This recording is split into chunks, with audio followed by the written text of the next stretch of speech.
Ingatlah, jangan kamu melakukan kewajiban agamamu di hadapan orang supaya dilihat mereka.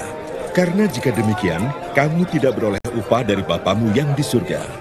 Jadi apabila engkau memberi sedekah, janganlah engkau mencanangkan hal itu, seperti yang dilakukan orang munafik di rumah-rumah ibadat dan di lorong-lorong, supaya mereka dipuji orang. Aku berkata kepadamu, sesungguhnya mereka sudah mendapat upahnya. Tetapi jika engkau memberi sedekah, janganlah diketahui tangan kirimu apa yang diperbuat tangan kananmu. Hendaklah sedekahmu itu diberikan dengan tersembunyi. Maka Bapamu yang melihat yang tersembunyi akan membalasnya kepadamu. Dan apabila kamu berdoa, janganlah berdoa seperti orang munafik. Mereka suka mengucapkan doanya dengan berdiri dalam rumah-rumah ibadat dan pada tikungan-tikungan jalan raya, supaya mereka dilihat orang. Aku berkata kepadamu, sesungguhnya mereka sudah mendapat upahnya. Tetapi jika engkau berdoa, masuklah ke dalam kamarmu, tutuplah pintu dan berdoalah kepada Bapamu yang ada di tempat tersembunyi. Maka Bapamu yang melihat yang tersembunyi akan membalasnya kepadamu. Dan apabila kamu berpuasa, janganlah muram mukamu seperti orang munafik. Mereka mengubah air mukanya supaya orang melihat bahwa mereka sedang berpuasa. Aku berkata kepadamu, sesungguhnya mereka sudah mendapat upahnya. Tetapi apabila engkau berpuasa, minyakilah kepalamu dan cucilah mukamu, supaya jangan dilihat oleh orang bahwa engkau sedang berpuasa, melainkan hanya oleh Bapamu yang ada di tempat tersembunyi. Maka Bapamu yang melihat yang tersembunyi akan membalasnya kepadamu. Mulai hari ini, kita memasuki masa pantang dan puasa. Suatu masa yang dikhususkan untuk mempersiapkan diri menyambut perayaan Paskah. Perayaan kebangkitan Tuhan kita Yesus Kristus. Biasanya pada hari Rabu ini kita menerima taburan abu di kepala atau di dahi kita. Itulah merupakan tanda bahwa kita berasal dari abu dan nanti akan kembali menjadi abu. Maka dengan penandaan itu kita diingatkan akan keberadaan dan keterbatasan kita sebagai ciptaan. Dalam penandaan itu sekaligus kita menggabungkan diri dengan perjalanan Yesus menuju kematian, untuk akhirnya nanti boleh mengalami kebangkitan bersama dengan Dia. Masa pantang dan puasa ini boleh disebut masa untuk berefleksi diri. Kita sebagai orang beriman bertanya kepada diri sendiri,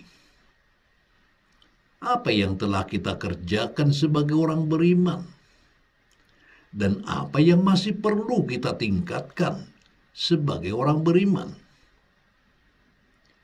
Maka masa ini juga merupakan saat yang tepat untuk melihat kegagalan, kejatuhan, dan juga kelemahan kita yang lalu, yang mengganggu perjalanan hidup kita di masa lalu, sehingga kita dapat memperbaikinya agar dapat maju dengan lebih baik.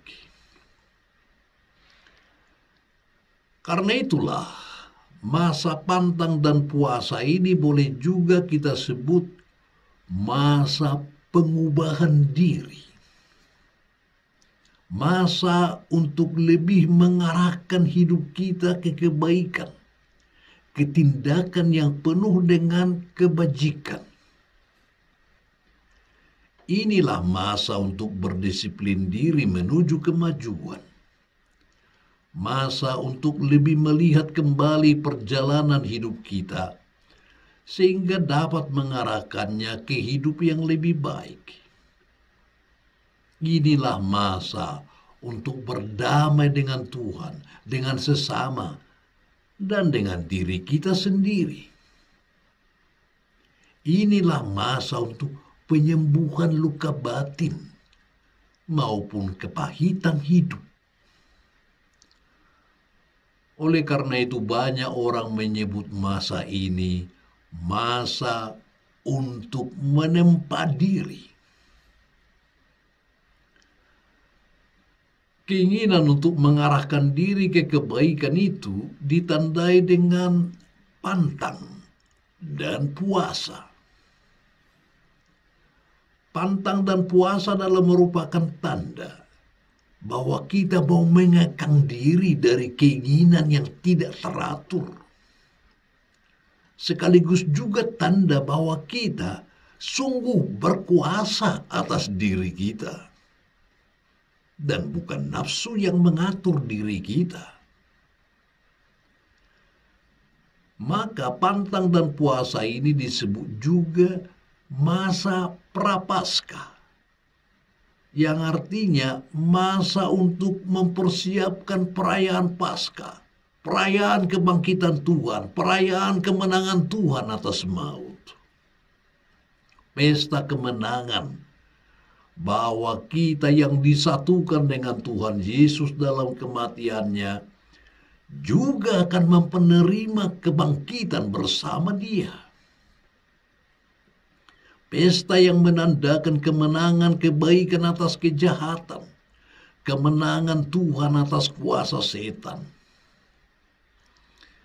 Maka untuk merayakan kemenangan itu, kiranya cara yang sangat tepat adalah menyatukan hidup kita dengan Yesus sendiri. Itu berarti berani mati bersama Dia agar memperoleh hidup bersama Dia. Dan hidup bersama Dia berarti hidup dalam semangatnya, yaitu mengasihi Bapa dan sesama manusia.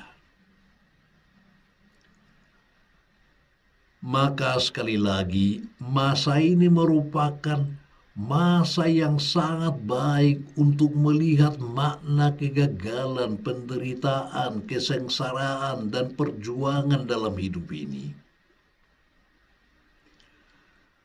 Sering kita mengalami bahwa kegagalan, kesengsaraan, dan penderitaan sebagai sesuatu yang hanya mengganggu hidup saja. Dan karena itu sering mematahkan semangat kita untuk melanjutkan hidup. Apa yang terjadi pada diri Yesus, bahwa Dia pun mengalami penderitaan sebelum mengalami kebangkitan, mungkin kita dapat menimba juga makna baru dari seluruh penderitaan, kegagalan, pengalaman pahit, dan kesengsaraan yang ada dalam hidup kita.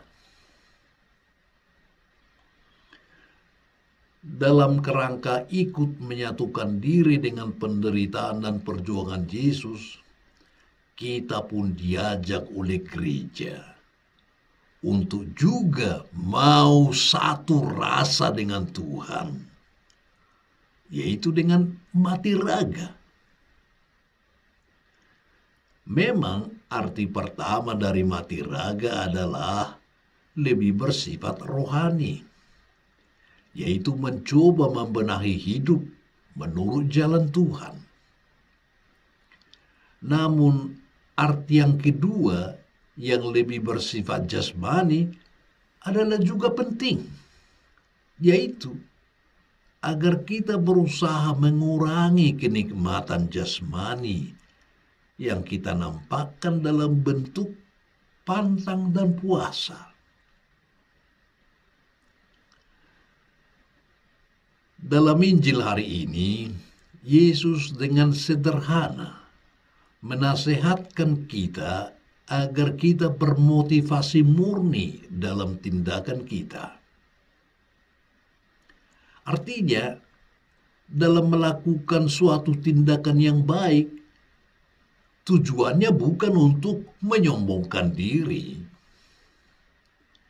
Dalam berpantang dan berpuasa, dalam berdoa ataupun dalam memberikan derma, kita melakukannya bukan supaya dilihat dan dipuji orang lain, melainkan karena kita ingin memuliakan Tuhan dan membantu sesama yang membutuhkan. Marilah kita memasuki masa Prapaskah ini dengan penuh penyerahan diri kepada Tuhan. Marilah kita saling mendukung dan saling mendoakan.